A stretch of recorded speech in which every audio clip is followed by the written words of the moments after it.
Kejagung tegaskan negara membebaskan rakyatnya beribadah. Jakarta, tanggal 11 April tahun 2023.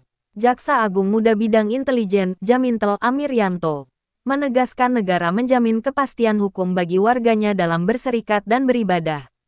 Jaminan tersebut merupakan nilai-nilai kebangsaan yang terdapat dalam Undang-Undang Dasar 1945, yang tertuang dalam Pasal 28 maupun Pasal 29. Jamintel Amiryanto menegaskan hal tersebut saat menemui Ketua Umum DPP LDII Kiai Haji Kriswanto Santoso di kantor Kejaksaan Agung, Jakarta, pada Senin tanggal 10 April tahun 2023. Dengan peraturan itu, semua warga negara Indonesia mempunyai hak untuk beribadah. Begitu juga LDII, ujarnya. Apalagi LDII, menurut Amiryanto, terus bersilaturahim dengan berbagai pihak. Silaturahim tersebut menunjukkan LDII adalah organisasi yang sifatnya terbuka dan siap dikritisi. Kejaksaan Agung menilai positif terhadap LDII karena telah menerapkan nilai-nilai kebangsaan sebagai program prioritas dari 8 program kerja LDII. Ini bisa ditiru ormas lain, tutur Amiryanto menanggapi tudingan LDII eksklusif. Pada kesempatan tersebut, Kiai Haji Kriswanto Santoso memaparkan pandangan LDII mengenai Pancasila. Ia mengatakan, sila pertama Pancasila harus menjadi pondasi sekaligus mewarnai 4 sila yang lain. Dengan sila pertama menjadi pondasi, maka Indonesia tidak akan menjadi negara agama.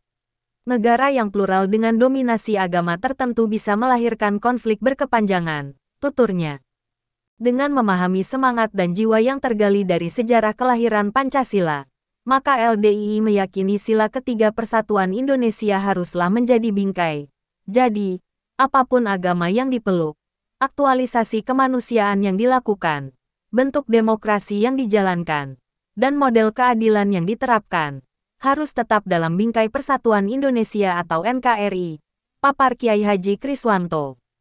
Menurutnya, jika sila pertama dijadikan sebagai pondasi, sila ketiga sebagai bingkai, sila kelima sebagai tujuan, maka sila kedua dan keempat sebagai semangat dan cara untuk mencapai tujuan berbangsa dan bernegara, pungkasnya. Ia menerangkan, bangsa Indonesia tanpa Pancasila akan rapuh karena tidak punya pondasi yang kuat. Akan bercerai-berai karena tidak ada bingkai yang jelas. Akan kehilangan arah karena tidak punya tujuan yang jelas. Akan menjadi tidak beradab, karena kehilangan semangat kemanusiaan dan kebersamaan. Jelas Kiai Haji Kriswanto. Kiai Haji Kriswanto Santoso mengapresiasi Kejaksaan Agung, yang telah memfasilitasi warga LDII untuk literasi hukum dalam program Jaksa Masuk Pesantren. Interaksi dan komunikasi antara Kejaksaan Negeri dengan pondok-pondok pesantren kami betul-betul luar biasa. Semoga sinergisitas ini bisa terus dijalin dalam sehingga tercipta persatuan dan kesatuan dalam bingkai NKRI, ujarnya. Pemaparan Kiai Haji Kriswanto tersebut diapresiasi Jamintel Amiryanto. Ia mengatakan konsep berpancasila LDII dapat menjadi contoh ormas-ormas lainnya, terutama dalam memandang perbedaan harus tetap mengedepankan persatuan dan kesatuan bangsa.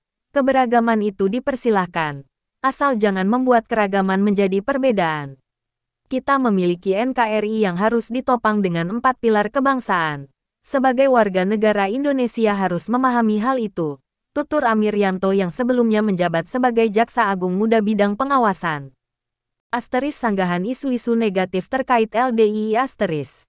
Sementara itu, terkait isu-isu negatif yang dituduhkan kepada LDII, Direktur Sosial Kemasyarakatan, B. Jamintel, Ricardo Sitinjak menyatakan, pihaknya telah melakukan pemetaan dan pendataan. Mulai dari LDII di Kediri yang menjadi pusat pendidikan para santri, kemudian ke Solo, Cilacap hingga Manado dan Ternate. Kami belum menemukan bukti terkait isu negatif yang dikabarkan orang-orang, tegasnya.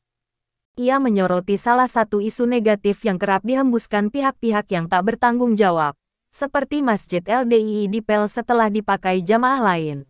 Soal masjid dipel, kalau memang dibersihkan untuk kebersihan, itu merupakan sebagian dari iman. Mengapa harus dianggap eksklusif? Ujarnya. Ricardo Sitinjak menegaskan masjid adalah tempat beribadah. Demikian pula Masjid LDII.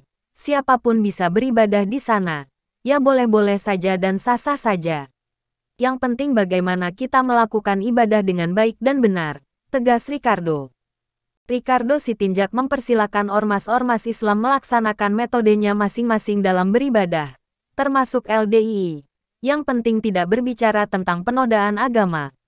Kalaupun ada penodaan agama, bisa dikenakan pasal 156 KUHP, yang bisa diterapkan bersama ancaman pidana dari undang-undang lainnya, pungkasnya.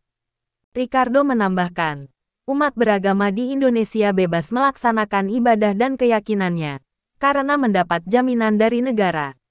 Namun ormas juga memiliki kewajiban, yakni mentaati peraturan pemerintah dan tidak merasa benar sendiri, kemudian menyalahkan pihak lain yang dianggap berbeda.